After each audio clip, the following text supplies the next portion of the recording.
tonight. This is a special goal setting session. It is Wednesday, February 26th, 2025 at 6 p.m. This is the Pacific Grove City Council. We're here in council chambers, and I'm calling this meeting to order at 6 p.m. This is a special meeting.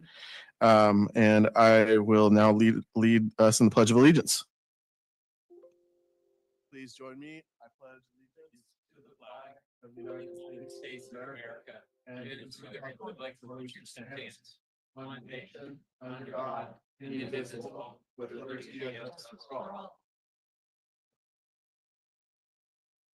Thank you. And now, motion. Get that. What? We mute that person. I move to approve the agenda. Okay, we have a motion by Emilio. Second by Pedori. Call for a voice vote on the agenda. All in favor say aye. Aye. Aye. Any opposed? Seeing none, passes unanimously. We'll take up two items tonight on our agenda relating to goals. One will be related to process and one will be related to the substantive work plan. And I will at this time acknowledge Councilmember McDonald. She had asked me to make not relating to the items, but just an announcement. Hi, I just wanted to let people know I'd let people know before that the Black Heritage Celebration was going on for the month, and the last one is coming up this Friday, and they've actually now made this a free event. So anybody who's interested, there's a talk, an interactive panel discussion actually on racial influence, past, present, and future. It will have a lot of our local leaders as part of the panel, and it is now free for anyone who would like to attend. It's at Monterey Peninsula College at 6:30 p.m. Thank you very much. Now at this time, I'll recognize Councilmember Rao for our announcements. Thank you, Mayor Smith. Two comments. One, I met with the new PG&E liaison to the city this week. We met for coffee. I put her in my car and we drove around. We drove through George Washington Park, through Rip Van Winkle, and through Del Monte Park at the dead end streets of Lincoln, Lawton, Shafter, Buena Vista, all the way through, and then of course David, and showed her exactly what our situation is. And even though we're not considered a high fire risk area, the implications of, a natural pine forest and everything that comes with it.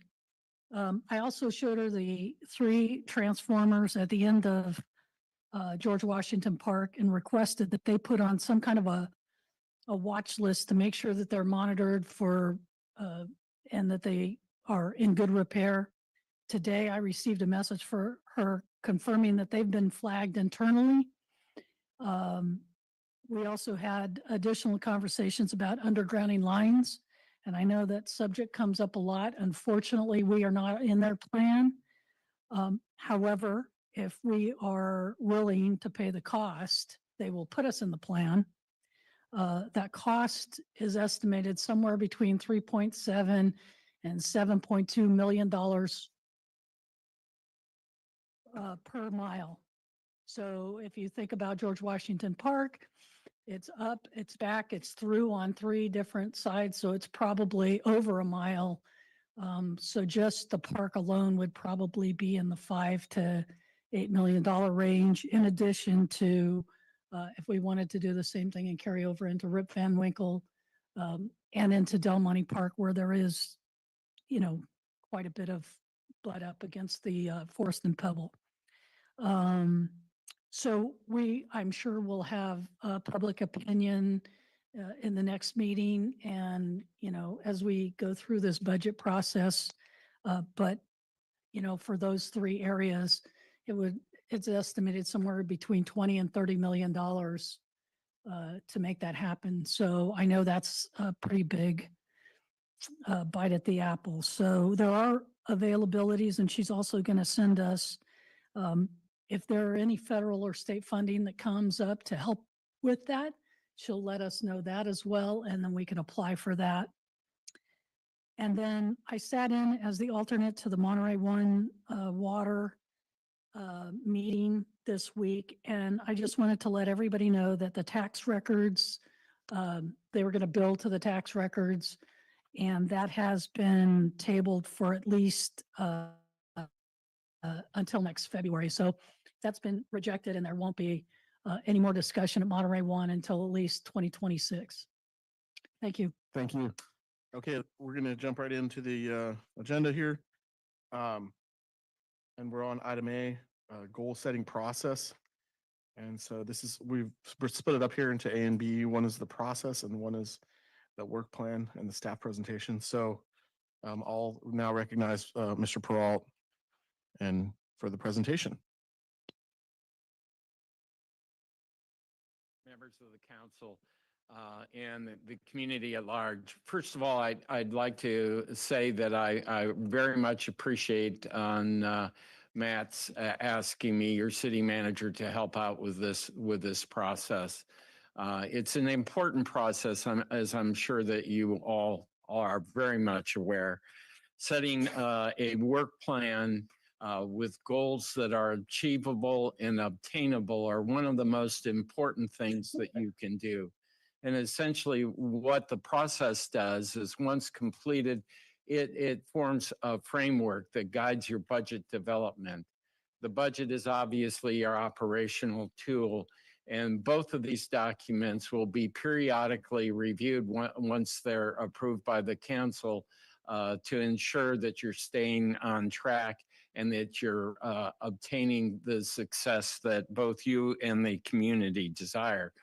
Goal setting and the work plans are not new to this council or this community. In the spring of 2022, the council completed a process for a 2-year period. The actual work plan it had several different components. It included 4 areas of focus. It had policy value statements, and those were then supported by actually general goals themselves and milestone projects. I know that very shortly the city manager will provide you with a status or most recent update as to where that work plan is, and that's very important as kind of a jumping off spot from where we go from here. In the last work plan, there were 4 focus areas. Those included recreation services, infrastructure, environmental stewardship, and housing. And I know that in the mid-year point of last year, you actually reviewed the status of those projects. And in some cases, you made great progress. In other areas, there still remains some things to be done. One of the important things that you're undertaking at the present time in preparation for this process is the information gathering. It actually began during your last meeting when you had the department assessment that was presented by the consultant. It will continue today with the city manager providing you the status update of the current work plan, as well as an overview of the various different departments, some of the challenges and opportunities that they in fact are facing. Then at your next meeting, I'm aware that you're going to receive your mid-year report, which will take a look at revenues and expenditures through the current year, and probably will include some projecting information to get you started on the next year. I would suggest that as you approach the process, that you do so from a building block approach to developing a new work plan. What does that mean? You go back and you take a look at your mission statement and your value statement. Those are our guiding principles, and whatever the work plan calls for should be in concert with those statements. I will say that they should be used for guidance Obviously, there could be a time when you may want to revisit that and readdress your revision and mission statement. I would suggest that that's a whole nother process that may want to take place and will take some time to complete. And I certainly would not want you to delay what you need to do in order to have this process completed in time to give the proper guidance to budget development. As noted, the existing work plan has 4 focus areas, and each of these also contain a value policy statement. And then those are supported by projects and milestones. As you approach this process, you may want to replicate some of those very same focus areas, or you may want to add 1 or 2 as we go through the process. My recommendation to you is that you try and minimize the focus areas to 4 or 5 at the very most, because you want to, these are big statement areas, and you want to make sure that whatever is built based on those statements is achievable. At the very next meeting, following the discussion of the mid-year budget, I will be asking you to identify your focus areas. I think that would be the time to do that. And then I will specifically be providing you with direction on the drafting of candidate goal statements, as I call them, and perhaps supporting milestones, projects to be looked at and implemented. It's important to keep in mind that the development of the work plan and goals need to be very specific, doable, and achievable. It's important always to keep the capacity in front of you so that you don't overtax or overpromise what you're able to do. In keeping that in mind, it's important to remember that some of these focus areas may not be doable or completed in a single budget year, or maybe even in a single budget cycle of 2 years. They may actually go for an extended period of time, but it is just an important thing to call those out and make sure that there's a financial horizon that is achievable. Once the work plan is adopted, I will say it's important to check in with it consistently. You should do that with your ongoing budget reviews. At the same time, you should be looking at how your council is making progress in terms of achieving those goals. And they are both living documents. So from time to time, they may in fact need to be amended. Cities, by their very nature, as you know, are dynamic. And as you go through the course of a year, of your budget years, there are things that are just generally going to come up. There will be initiatives that are brought forward by the public, and they're going to want you to take some responsibility for completing those.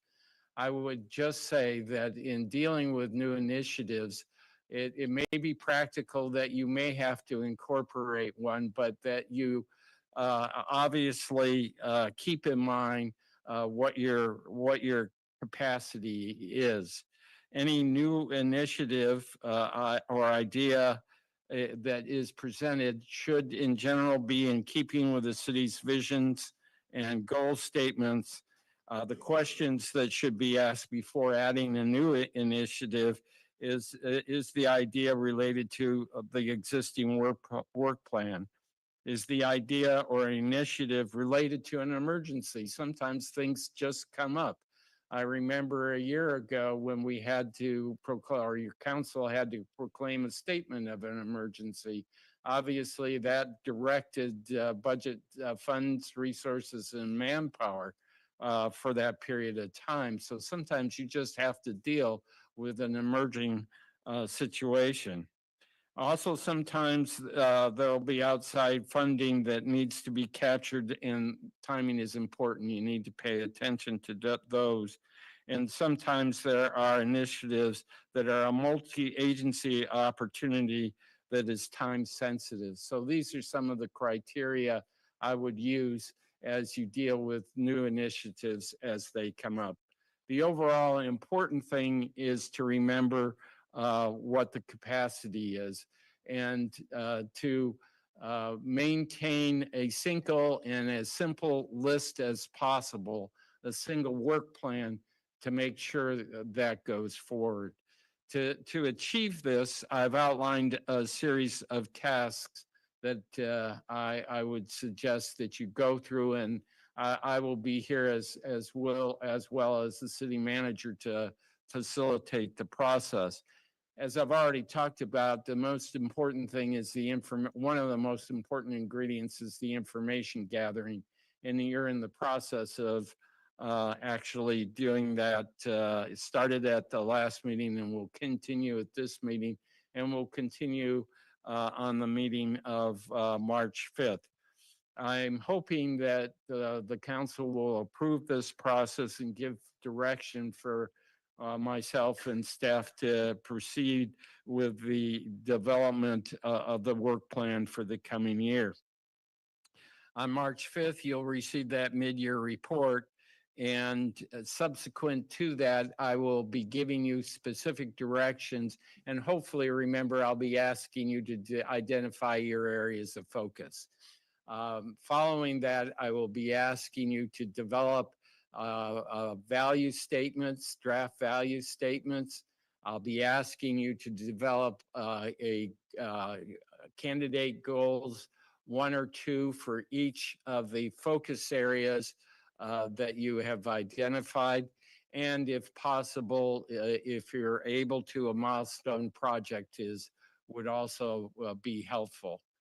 I'm going to ask that you complete that process by the 12th of March, and then submit those written candidate statements to the city manager.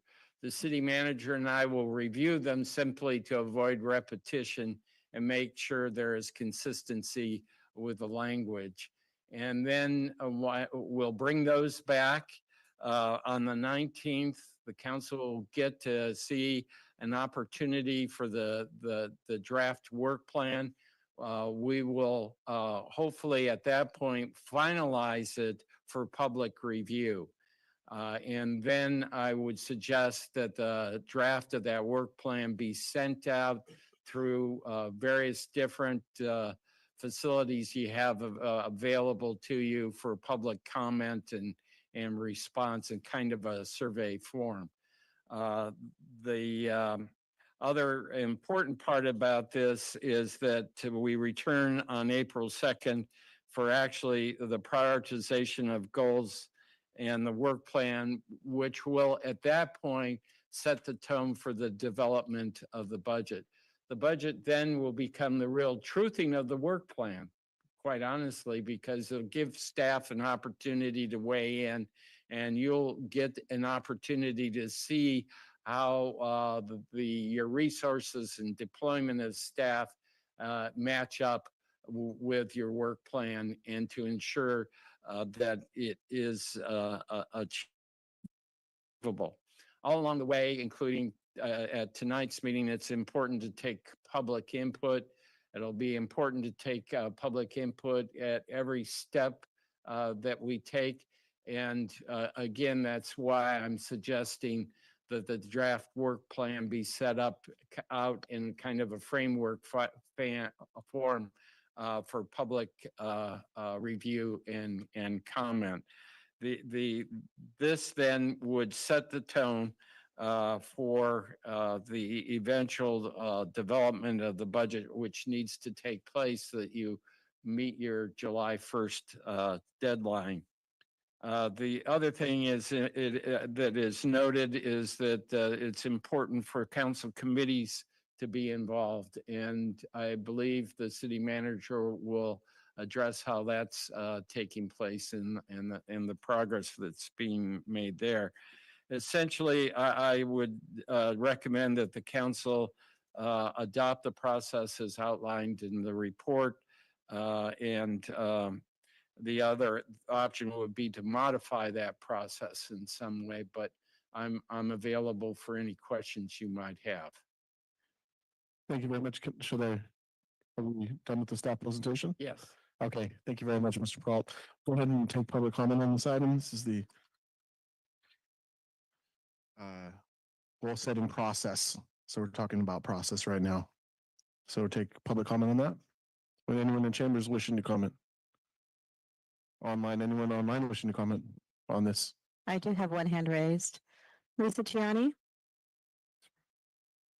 Okay, well, process and whatever seem to blend, but I request a continued focus or core area of environmental stewardship.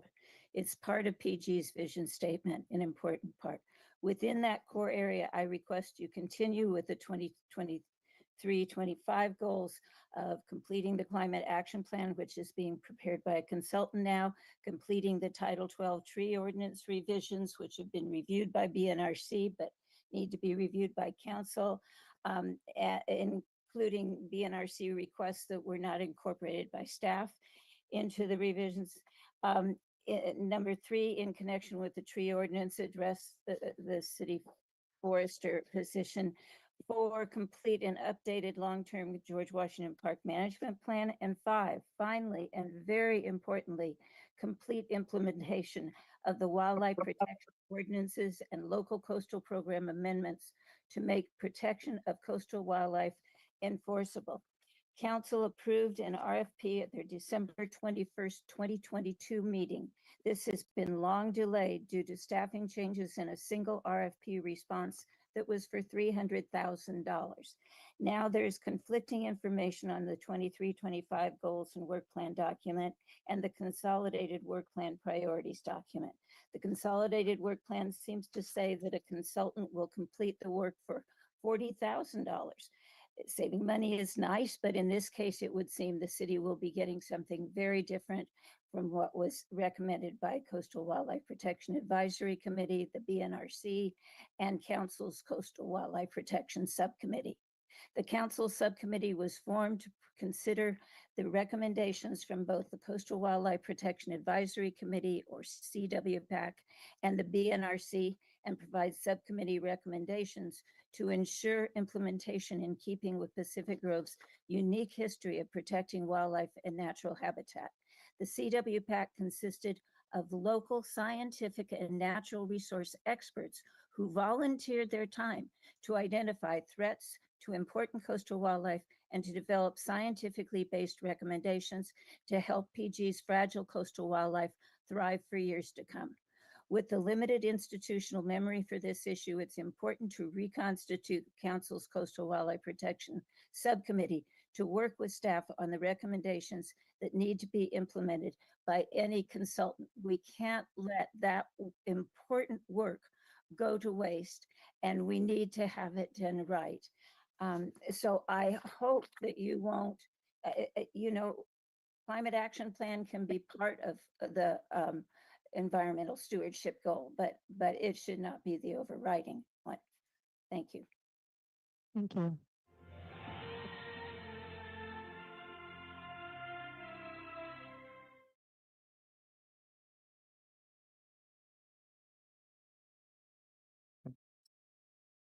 Hands.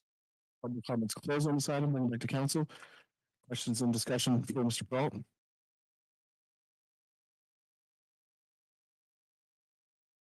Councilmember Rao? I spent a lot of time doing planning over 40 years, and this looks like a great roadmap.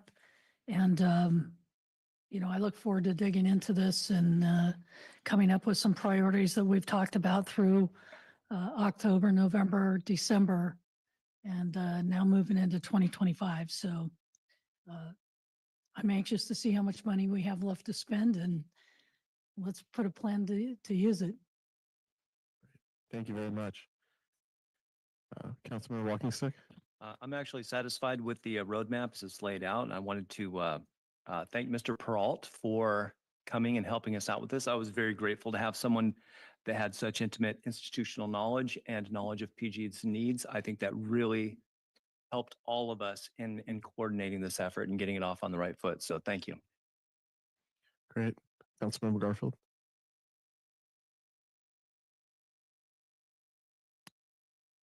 Thank you. Thank you, Mr. Peralt. I wonder if you could, I appreciate the emphasis you put on capacity and how important it is that what we decide to do has the highest likelihood of being successful if we're mindful of what the capacity is, both in resources, time, staffing, money, all the constraints that come across. Can you please give us a little bit of your wisdom about how best to go about not just adding, but realizing that if you're going to add, you also have to subtract? That's an important question, and thank you for asking it. As I said, we live in a very dynamic world, and things do change. And one of the most important things is to, as you have initiatives submitted to you for addition, you need to very seriously ensure that you have that capacity. Your staff can help you identify what those limitations may be. The other thing I was going to say, though, is remember that you've got to kind of take the approach of not taking on more than you can deal with. And what does that mean? Well, sometimes things just have to be incremental. And sometimes things just have to take longer than you would like, but that's because you need to move forward. If it's important enough to move forward on a focus area or initiative, but please remember that it sometimes takes multi-years to accomplish. And the important thing is that you're identifying it by increment, and maybe you take what small bites you can along the way. Councilmember Perdue? Thank you, Mayor. Thank you, Mr. Burrell, for preparing this. I think if one thing I like really about this is that it's really structured and it gives council a lot of time to dive into things as opposed to doing it in one meeting. There are several steps in the process. So I appreciate that. The question I had for you is, as we talk about budgets and constraints, et cetera, one of the items that will come into play, I assume, would be our reserve balance. And on that note, what is your experience?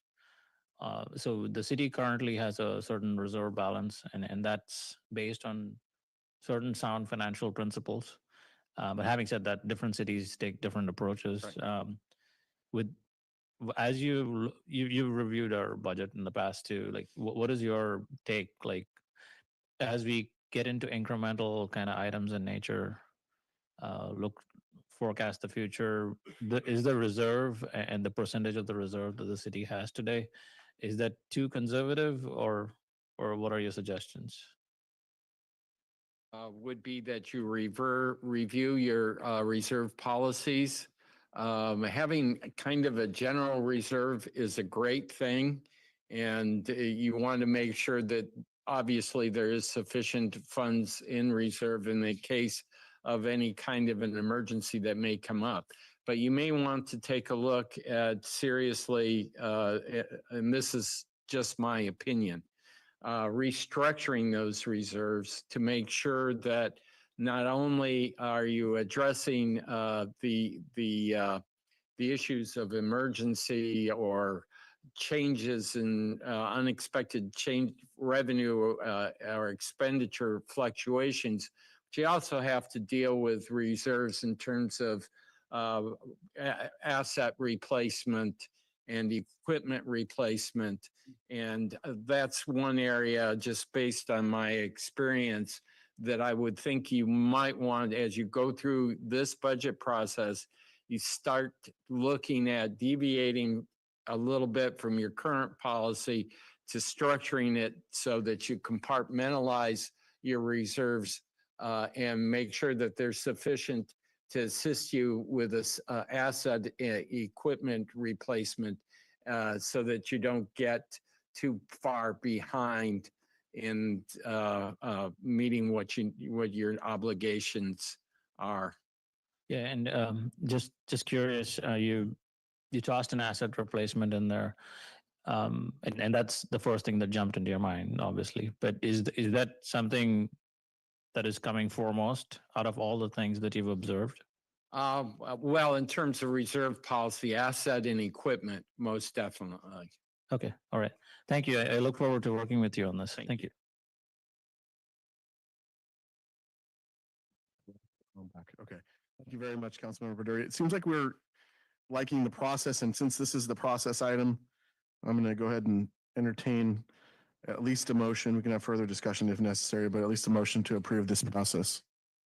I'll make a motion to approve the process. Thank you. We have a motion by Mayor Pro Tem and a second by Councilmember Morale. And any further discussion on the process? Anyone? Going once, going twice? Okay, we'll go ahead and take a voice vote on the process. All in favor, say aye. Aye. Any opposed? Hearing none, passes unanimously. So we will proceed in this fashion. I want to thank you for I can tell a lot of thought went into it, and the way it's all structured, it's well done. So giving opportunities for input at each stage. Okay, and then so we'll go ahead and move on to the work plan review. This is item number 1B or 2B. And the final item for tonight, 2023 to 2025 community goals and work plan update. And so staff's kind of going to give us a view of what's been done, and I'll turn it over to Mr. Mogensen. Thank you, Mr. Mayor, members of the council. So I think this is a great opportunity for us. It's a good fresh start, and I'm excited to kind of kick this off and go into our budgeting and kind of bring it all back together again. It's been a couple of years, so I think it's a good time. So as has already been indicated tonight, we're going to be pretty much giving you 5 different resources or inventories, if you will, of information that you can use just as we go through this process a little bit. So the 2 sources tonight that we're going to present to you are the community goals from 2023-25. Also going to talk a little bit about the different departments within the city and some of the challenges being faced.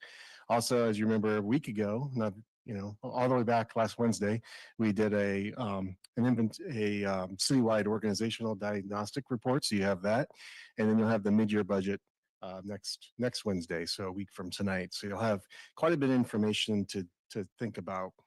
In addition to all of this, we're doing a round robin to all the BCCs, and we're asking them for their top 3 recommendations to the council. Our last BCC will be next Thursday with the EDC that will gather information.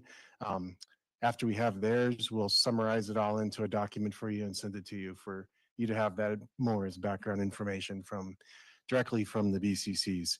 The public has 4 opportunities that are more formal, including tonight, to weigh in. However, we'd also encourage anybody who wants to get their points across on the record to send those in as soon as possible, because the council is going to have a lot of information and we want them to have plenty of time to digest it all.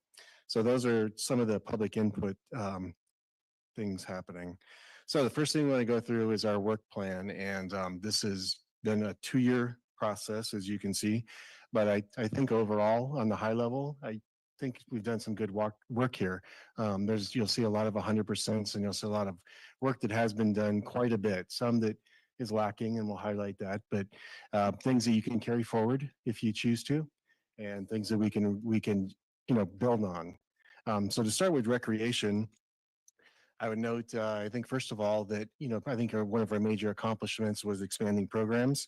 And with that, some of the stats that I saw there is we had 122% increase in swim registrations, 27% increase in summer camp registration, and we also offered other new program offerings. So I think we did pretty well at expanding our services, and you'll see next week in our mid-year budget that we're looking at even the next level for this summer.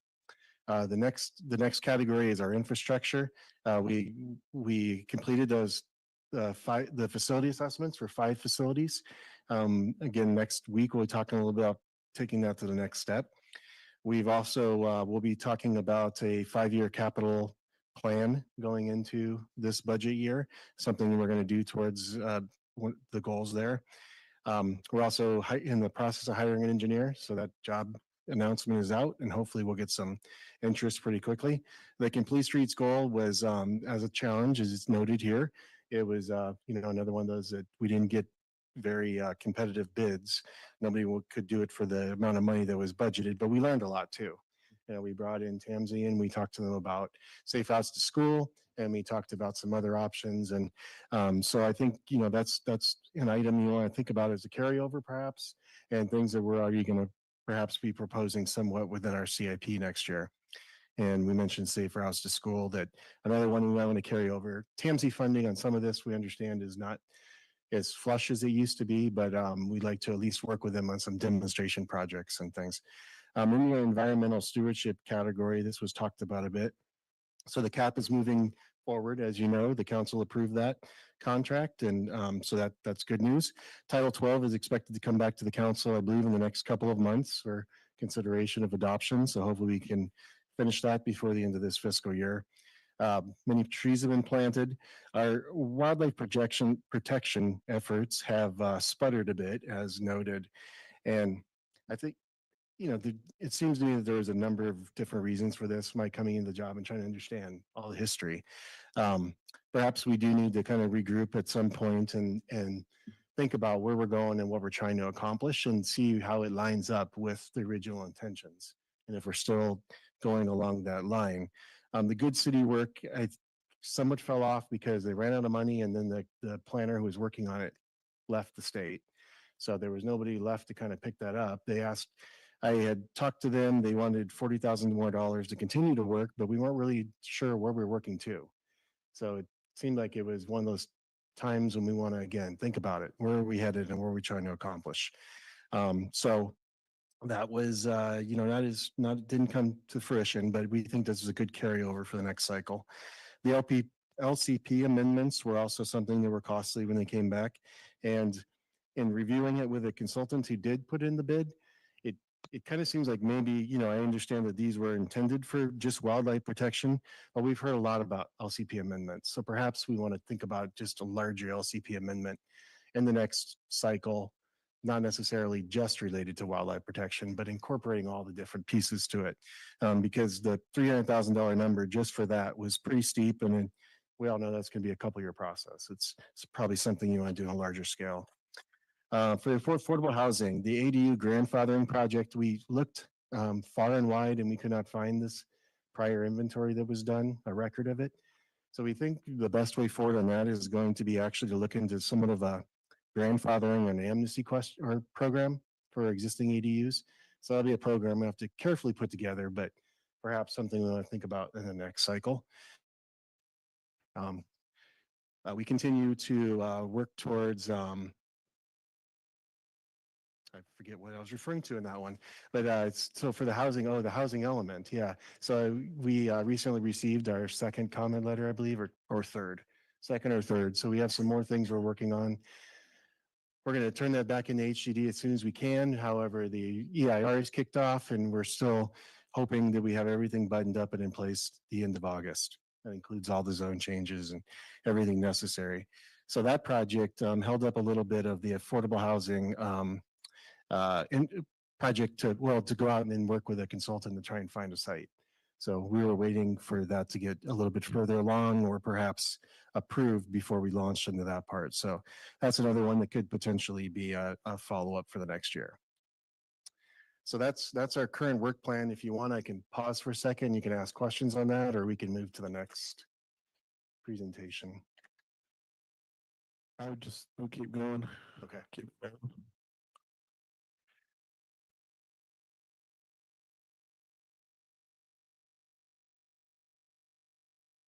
Okay, so as staff, we also wanted to provide you a little bit more information, just, again, going into it, a little bit more boots on the ground, things we're seeing, information that could help again, in formulating some of the goals or into formulating some of the expectations of goals in the next year. So with that, we've compiled a presentation that is as brief as we could be, but still provide basic information. Next slide, please. So I'm showing you here our organizational chart, not because we're going to go through each one of these boxes, but to also just demonstrate that some of these boxes we won't talk about because they didn't have quite the same, level of information to give, and there are things that are more behind the scenes. For example, we're not going to talk about risk management and workers' comp, but we're talking about the finance division within the department. So next slide. So with each department or division that we're noting here, this is straight out of our budget, just kind of an understanding of what the services and responsibilities are for each one of them. Next slide.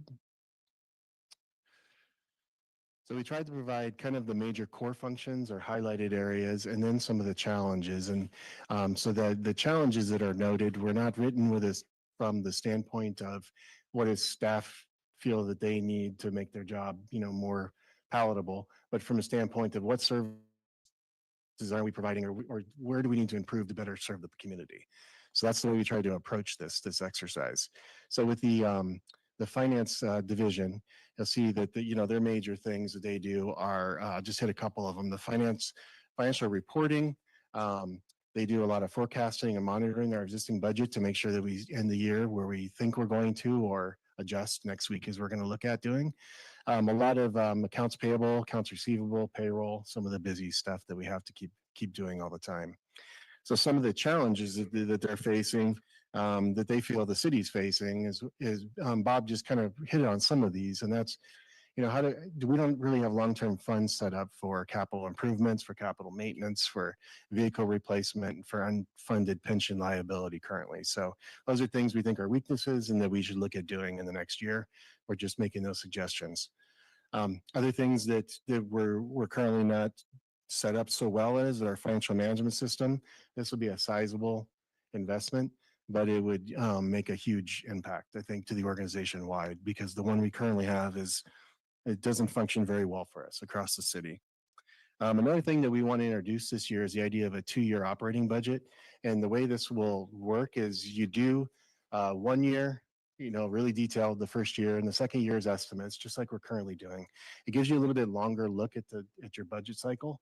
And the second year, what we do is we come back and we update that.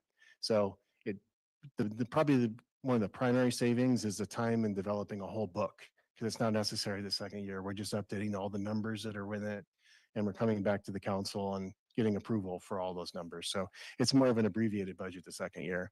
Something we'll talk more about as we get into budgeting time. Next slide, please. You could skip this one. So information services also in our finance department. Some of their major things, is probably intuitive to everybody, is technical support, system and network management, and then cybersecurity is a big one we're talking a lot about. And you'll notice on our challenges side, cybersecurity is one of the places we feel we're deficient, and we're going to need to do some more investment. We also feel that we could have some better coordination and oversight of data management, and that probably comes down to just resource allocation towards that. And then they're limited currently, our staff, to doing future IT planning. They're usually just trying to react to our day-to-day stuff. So those are some of the challenges they face. You can skip the front slide. And so the fire department is a contract with the city of Monterey, but we think of them and treat them as much as we can like our own. They are the ones who provide this service to us and do a great job. So they're included in this presentation, but also from the standpoint of, as we'll see in a second, about, we're still responsible for the building. So we have to pay attention to that and the fire truck itself. So their core functions, just on a high level, there's a lot of detail here, is, as we all know, fire suppression, and in our city, that includes structures, wildfires, and marine environment. Fire prevention, and this includes permits and inspections as well. Medical aid, they do hazmat calls, they do search and rescue, and they run a CERT program. And that's in addition to all the administrative side of things that need to go on in order to keep it running, and then to ongoing training matters. Some of the challenges I think they've noted are going to be things that come back in a CIP type status, and that's going to be, we're looking at a new station alerting system in order to make our station alerts happen the same way that they do in Monterey and Carmel. So it's a standardized kind of alerting system that's in tune with their radio system for when they receive a call. And then there's several building upgrade improvements. We did a bathroom remodel last year, but there's more that needs to be done to the building as it ages. 2 more slides, please. So our library is, another place that we provide a lot of services to the community. Some of the major functions here, I would say, is maintain the library collection is probably one of the main things they do. But they also do their best to provide things like, safe and welcoming spaces. They have to meet all the laws of California when it comes to libraries. They provide, high access to information and resources, and they provide programs on literacy and learning, and that's all ages for the most part. Some of the challenges that they are facing currently, and there's a list of them here, but ones to highlight, the behavioral management and staff fatigue, I want to point out, is not staff's behavioral management. That's some of the patrons that they have a challenge with at times, but it could happen from the time to time, I would imagine. Yeah. Education, training, and retention of qualified staff. We have a little bit of that challenge in a number of places to retain staff. Lack of resources and outreach, and I think what that is just, some of the programs they want to do and put on, they don't always have all the resources they need to do that. And the library being a facility that's been fixed up very nicely and expanded over the years, it's still a little bit small in the back. So that's something noted. My next slide is on our police department, and just point out here, the police department has a mission, which is to provide exceptional public safety service and enhance the quality of life in the community. And they have provided us some of their core functions as well. And theirs are fairly highlighted, so it's not a long list to, I guess, to drone through, but it's obviously records, property and evidence. They do animal services, and they have, CSOs that are also doing parking management. They do a lot in the background to maintain certain certifications that are pretty heavy lift. They also have to pay attention, obviously, the admin side of the world and public information. They put out quite a bit. They also have a patrol division, obviously, and that's where they do patrol, traffic enforcement, investigations, and our school resource officer, which is a popular amenity in our city. And they do a lot to work in our special events. As you'll see as we get into summer, there's a lot of them.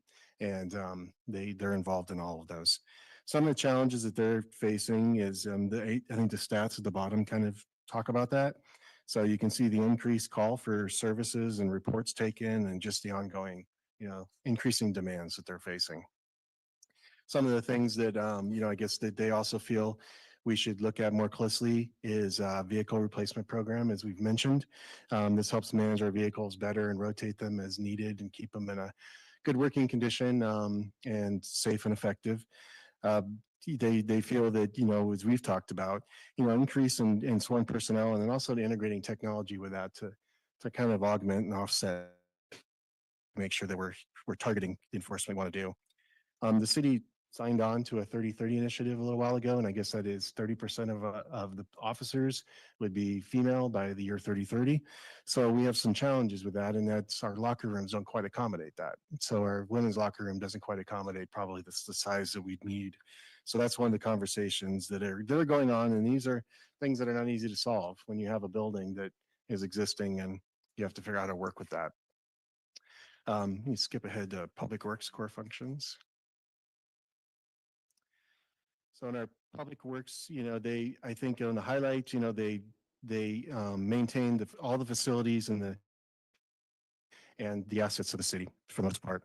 Some of the things that are important on their side is our streets, streetlights, traffic, our parks, stormwater system. We have to make sure that is working well. Also, they are the overseers of all the city vehicles. We have, mechanic that maintains the vehicles, and special events. Again, this pops up, and they're another huge asset when it comes to coordinating and setting up and putting on special events. Some of the challenges that they feel they're facing is stormwater infrastructure. So we need to do a lot of improvements in that, and that's something that directly, protects the bay, for example. So it's an important thing. Adequate office space. You know, they also have a fairly small, older space down there. We have to match, or we have to make new emission laws in the state of California for diesel equipment.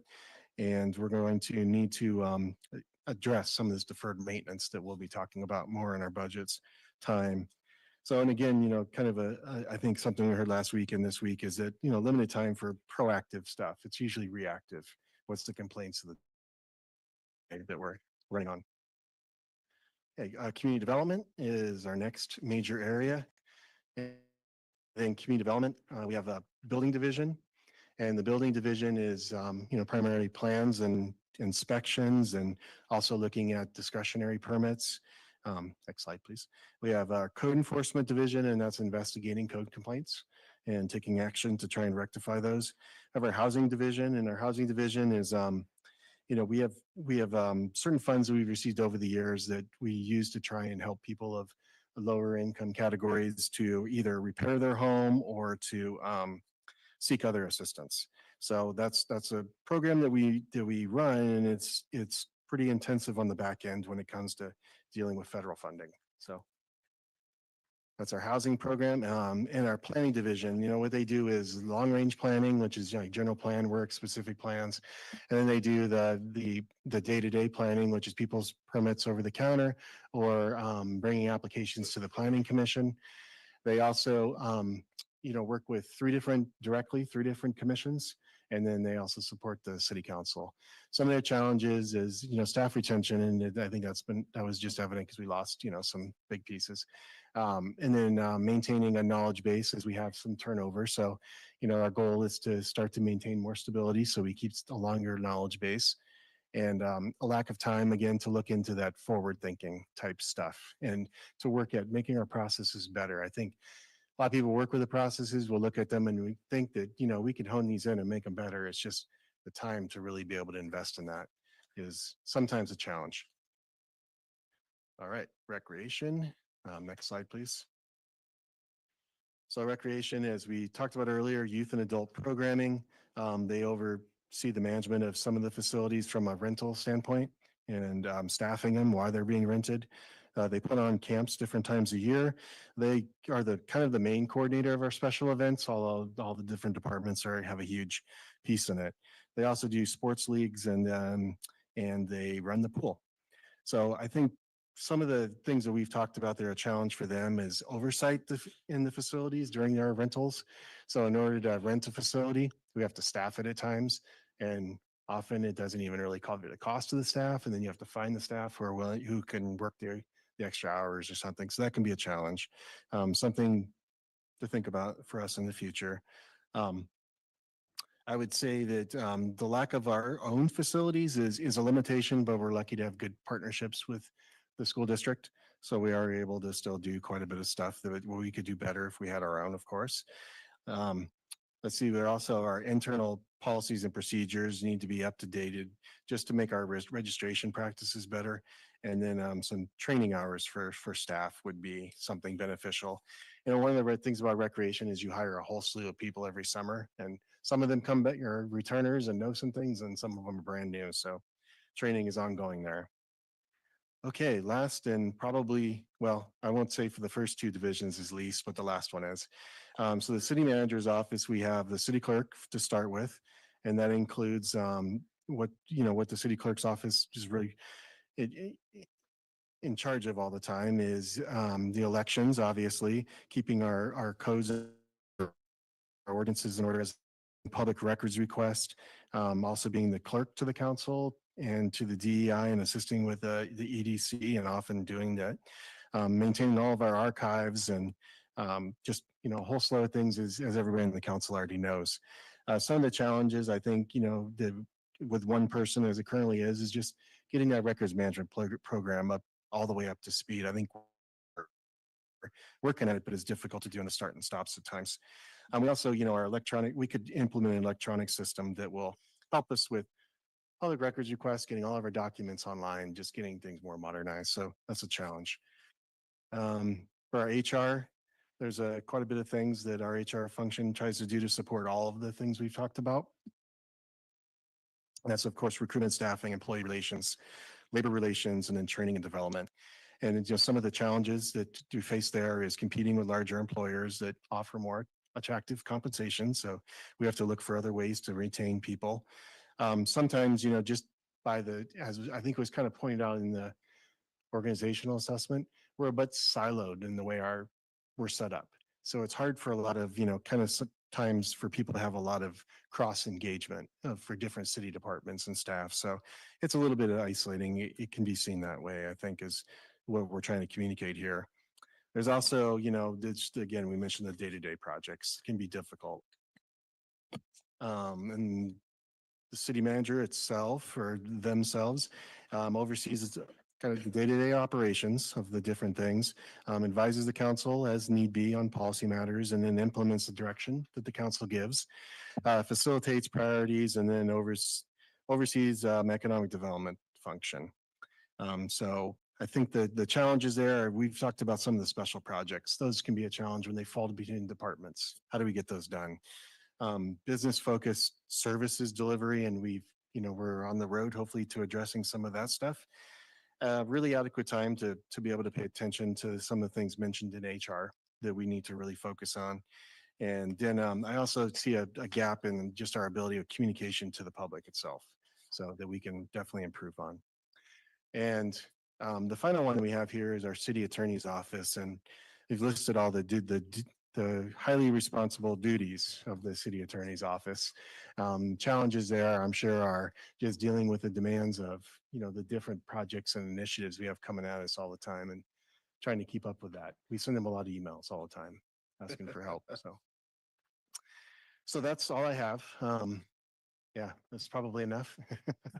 Yeah, it was quite a bit of information, but it's all good information. Thank you very much.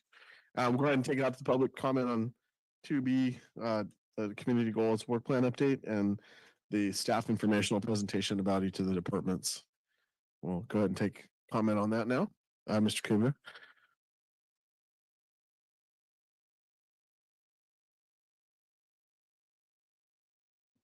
My name is Andy Kubica, and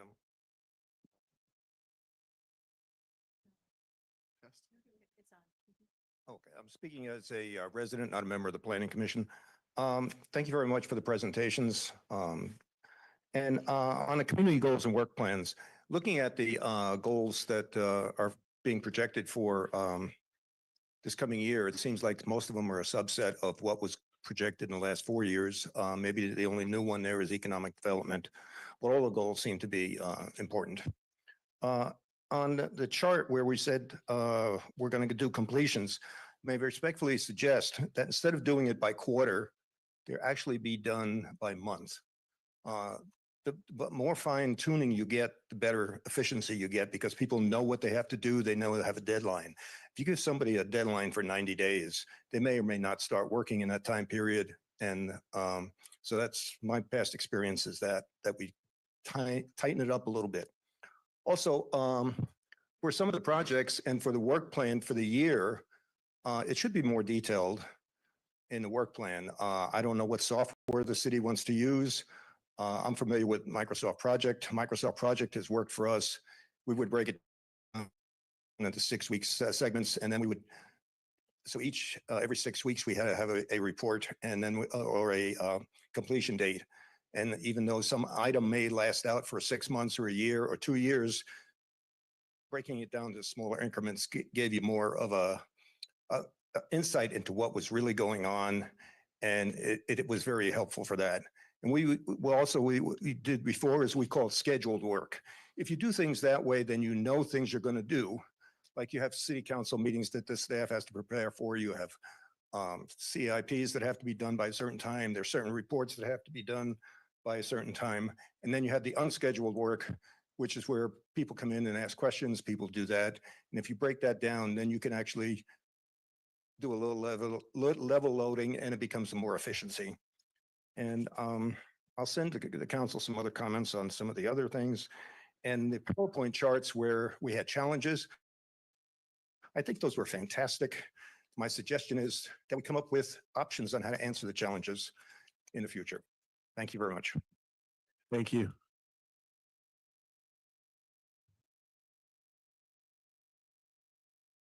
Good evening, Sally Moore. And I would really like to see more things go on our website. If you go to the Seaside website, you can look at not only the agendas, but the packets back to 1983 for the council and a lot of the commissions and committees. And that would free up a lot of time of our city clerk to do other things. And also, I do see that you're considering the full-time forester, and I think that's great. I did see the notice in Human Resource that has been put out, and I think there's 3 more weeks. But it does say there that ISA certification is recommended. And I've pointed this out before, an urban forester actually has about 7 years of training and experience, where ISA does have a special category for urban forestry, but it is special. They can actually become an arborist under ISA in 3 years with just experience. So I think you do need to look at that a little closer so that we have someone that has the background education, has, I believe, a bachelor's degree in how to do this. I think it does include wildlife and so on. So when you look at that, I'm hoping that you will consider it. Thank you. Thank you very much. Ms. Candell, any? Thank you, Mayor. I do not see any hands raised online. Go ahead and close public comment. And this is a receive and file item. So I'll just open it up to the council for any questions or comments on this item. Anyone wishing to? Oh, Councilmember Garfield. Sorry, she said it first, but I didn't. I appreciate all this work you've done to sort of lay the groundwork, and I think it really helps us see what's in front of us or what we're going to be doing. I have a question about if you envision the work that is done by the city as like a glass, and part of that glass is filled up with everyday work, including the 26 special events and the things that need to be done every day, and some of which haven't been getting done. So if you put in what should be done, and then you add to that continuing on. Thank you. And you add to that the continuing work from things that have been previously started, and then you add to the budgeting half of that, our pension obligations and other calls on our funding. How much room is left at the top of that glass? Councilmember Garfield, I think that's it's kind of a tricky question because it's almost more of, you have so much time in a day, and what are you squeezing that time in a day? It means you're not doing certain things. And I think that's where the challenges kind of pop up. So I would say, when we staff, we're staffing really when you have probably 95% of a job. We're not hiring people if we only have 50% of a job and anticipating we might get things coming at us from somewhere else. So I think it's really probably more 90 to 95% of our day is really part of the key services we're here for, and then the other things are what we're trying to get out of that 5%. But the tricky part is that 5% gets pushed into the, down to all the other things when those are top priorities. Does that make sense? It does, but when everything's a high priority, then nothing is. I've heard and that. So.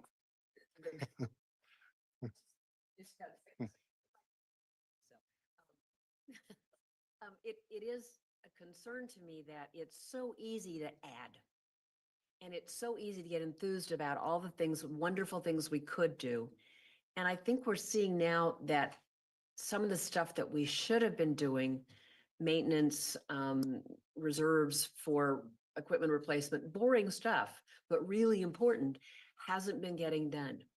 I would also add to that the resources that IT could do to make everyone's job easier so that maybe that 95% can go down to 93% by investing in the work supports that everyone needs. Again, boring, but I think it's time. Thank you very much. Councilmember Ralph? Yeah, thank you, Mr. Mogensen, for the report. And I think as we enter this budget season, one of the things that I don't want us to lose sight of is that staff report from the consultant, because I think in that report laid a lot of things bare. And I think we owe it to the staff and we owe it to the community to address those,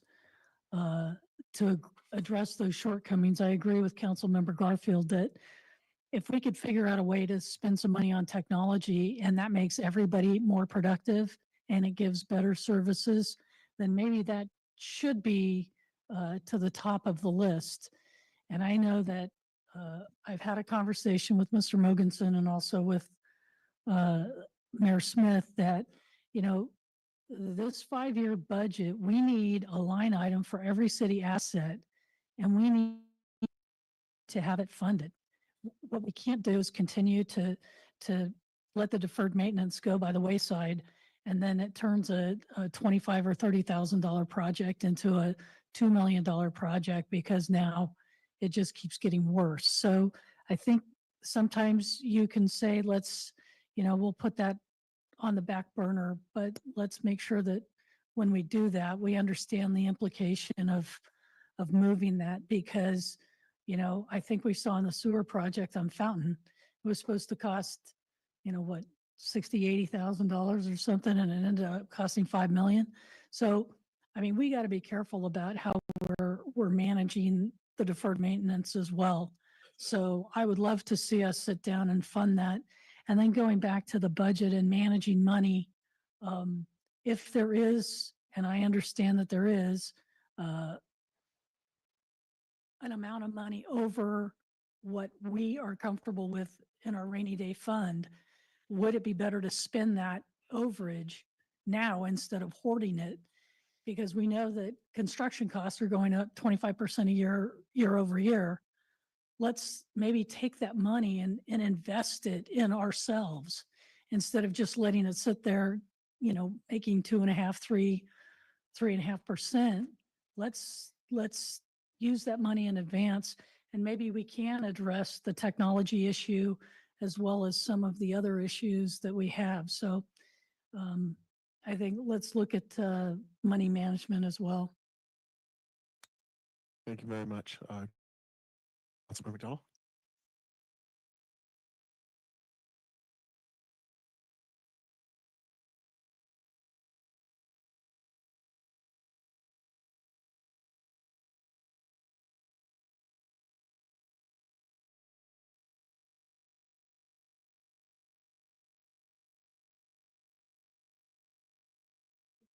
Yes. Yeah. Okay. Sorry. Thank you. Got it. Thank you. Just to sort of reiterate for anyone who couldn't hear, I appreciated Mr. Kubica's comment about how addressing what our challenges are would help us to better understand how to fix those things to create a more efficient city. And so I was going to say the same thing about, to me, the best thing we can do is invest in the things first that'll give us the best return on investment and save staff time. So I would agree that starting with, I guess first starting with what are the challenges and what are the ones that we could tackle that would actually really improve things. And the finance software definitely sounded like one of those, the IT. So any software things that lets the whole system work better. The PRR request as well, because I feel like we're always kind of chasing the ball if we're not doing the things that help us help ourselves.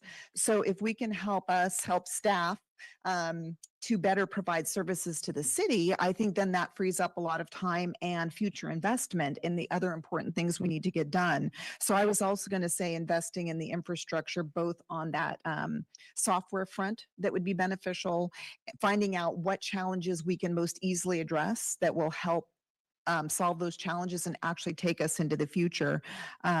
So I think if we do that, I think that'll lead us on a really good path forward to making sure we're investing in the things that give us the most benefit.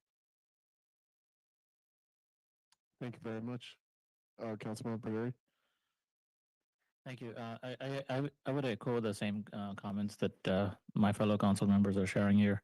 I would say I'm all in for boring projects. It's one of those things that we've ignored for a while, and I think it's probably high time to do it. It just pays it off in the long run, is how I feel it. I did have, and by the way, Mr. Mogensen and the entire staff, thank you for taking the time to surface these items. To me, when I looked at all the challenges, this is enough work for a decade or even more. So it's like it's a continuous process. So hopefully we'll rise to the occasion and tackle these. I did have a question, and this need not be answered right away. But when I looked at the police kind of stats, right, like 10% increase in calls and 10% increase in certain report, 30% increase in reports, etc. I think it'll be beneficial for us to understand at a council level what is triggering those reports or increases, because perhaps it's a certain item that we need to pay more attention to, that we can address either by council or through staff. So maybe that's something that we can come back with at a certain point in time. And also, I think eventually we'll get there, but technology seems to be an underlying theme everywhere. And there was some mention from IT that there is seems to be like disparate systems, or not everything is centralized. So as we consider, I think this is just from a future vision perspective, but it'd be, I think it'll be beneficial to review how the long range planning for IT is on the back end, because every time we hire a provider, we should look into ways to integrate with what our future vision looks like. So, and I don't know where we'll go with it, but just something to think of, because seems like everywhere I look, every challenge seems like technology is a underlying concern. But thank you. Great, thank you very much. Mayor Pro Tem Amelia. I was just going to mention that I've always kept in mind what's the best for the city of Pacific Grove. I've kept that in the back of my mind. And there's a lot of departments that you've mentioned, and they're all very, very important. There's no doubt about it. And just to see what the deficits are, which you've already, the challenges, and we got to keep that in mind. I do want to say that most people know what our reserves are. And I understand what Mr. Peralt said about, for unforeseen circumstances, but we're one of the largest cities that have a pretty large reserve, and we should apply those funds. Now, I heard mention, I mean, I could talk about each department, but again, it's going to be the best for City of Pacific Grove. I do have to say for the IT department, they have been very responsive for some of my needs on my end. And if I have a question with them, I could call them. They'll answer right away. And if they don't know, they'll research it. But all in all, we have to continue to focus on what's going to be best for the city of Pacific Grove. Councilmember Walking Stick. Looking broadly at a lot of the recommendations that are put forth, it looks like organizational efficiencies are going to be a very large topic in our upcoming discussions. To that end, I continue to see a capital replacement fund of some kind keep coming up in order to best analyze that when it comes time to talk about it. It would be helpful to have a depreciation schedule for our assets and our equipment, vehicles included, a ballpark idea of when that does come due, what's the actual cost going to be, right? Over what period of time are we depreciating this asset? And then when it comes time to actually replace the asset, what are we actually looking at? It's not going to be the original cost of the asset. Secondarily, as Chaps was very insightfully starting to allude with the IT side of things, what's our long-term strategy for the organization itself? How do you want that organization to operate? Being able to answer that question would help us prioritize what gets addressed first, and then what our solution is. I've heard from myself and from also Mr. Kubica Microsoft project come up. It's a great tool, but that's an example of a tool. In order to select the correct tool, we would like to know how you would like your organization to operate so we can be investing in the right future, right? What was that? Oh, reserves. Yeah, I'm not against using some of our reserves to try and do an outlay up front to try and get some of our assets up and running, right? But I do want to caution that as we're talking about the rising cost of everything, should we run into unforeseen circumstances or an emergency, that's going to cost more too. So we have our reserves and we'll use some of it, but if something comes up, you know, it's going to cost more than we think at some point in the future. So just when we start getting into that, I just wanted a little bit of sobriety with that. That's all. And that's everything. Thank you. Thank you so much. Guess it's my turn to go here. I'm just happy as a lark. We're talking about streets and sidewalks, and we're talking about technology upgrades. Because when I started here, we didn't have these beautiful monitors where we could, kind of look at ourselves and say, what do we, what's going on in the audience, what's going on at the podium, what's going on up here. We didn't have any of this stuff. We didn't have a lot of stuff. We didn't have the monitors in here.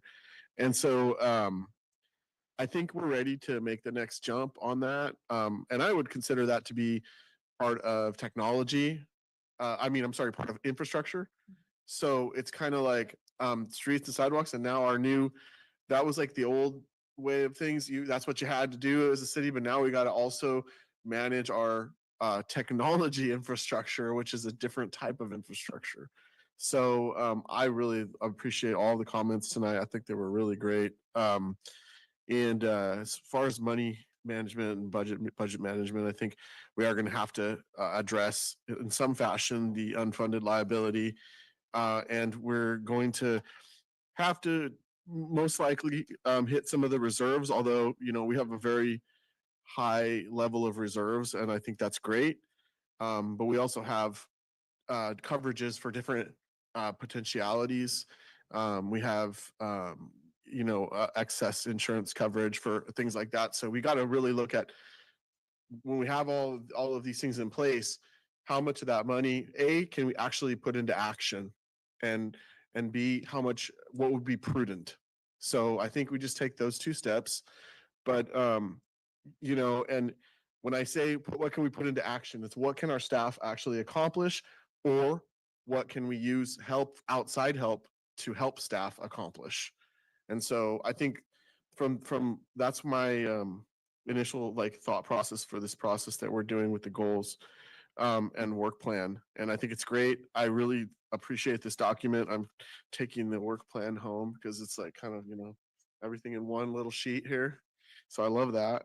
I've got, stacks of these things over in my room somewhere, for over the years. So anyway, that's where I'm at with it. I think it's great. This is a receive and file item, so we'll go ahead and receive and file this for tonight, unless there's any further comment here. Councilmember Garfield. Just one more thing. I agree with all the stuff that's been said, but you brought up one point in CDD that they lacked resources to try to figure out how to make their processes better. So automating a process is not the best solution. You need to find out what a better process is. So in all of that, I don't want us to lose sight of doing things that help our public feel like their lives are better too. And I'm thinking about business licensing has come up over and over again, has been a real frustration point. How to improve that process requires some slack time, some expertise, some consulting. And I think it could be another type of investment that would help staff do their jobs better and be happier about it, and help the public feel like we're abiding by our mission, which is to provide high-class services. So that's another improvement I'd like to see us invest in. Thank you very much, Councilmember Rao. I've been here only a short time, but I just want to say thank you to the staff. You guys do a fantastic job. I knew it from before, but watching you work day to day is outstanding. And I think what you do with the little that you have is commendable. So don't lose hope. We're going to help. We're going to figure it out. But I just wanted to say thank you to you, the department heads and the folks that work for them, because everybody has been terrific. Thank you. And with that, I will also thank Mr. Peralt, Mr. Mogensen, everyone, staff, those that joined us tonight. We appreciate the work and doing, we're a small city doing big things. So we're going to keep going down that road. And that's all I have for tonight. And that's all we have. So the meeting is adjourned. Thank you very much. Nice evening.